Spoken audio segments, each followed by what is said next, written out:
Hello and welcome to today's financial news brought to you by Skyriss. Here's what's happening on the markets today. Oracle stock jumped 3.4% on Wednesday, closing at $187.50 after beating Q3 expectations and announcing expanded AI partnerships. The German stock market index fell 1.3% on Wednesday, as geopolitical tensions remained high despite President Trump's extension of the ceasefire with Iran. Brent crude futures climbed to around $104 per barrel on Thursday, as diplomatic efforts between the US and Iran showed little progress and the Strait of Hormuz remained effectively closed. The Japanese yen traded around 159 per dollar, holding recent losses, as investors weighed the Bank of Japan's policy outlook ahead of its meeting next week.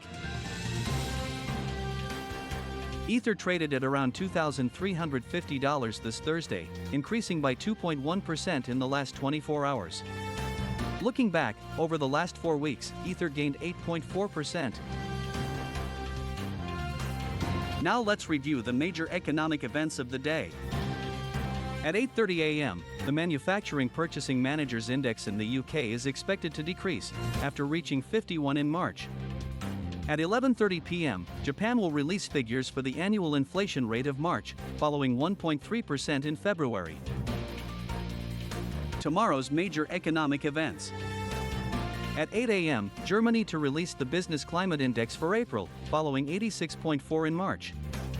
At 2 p.m., the U.S. will release figures for the Michigan Consumer Sentiment Index of April, following 53.3 in March. And that's it for today's Market News Roundup presented by Skyriss. Thanks for joining us today and be sure to tune in again tomorrow for more financial news.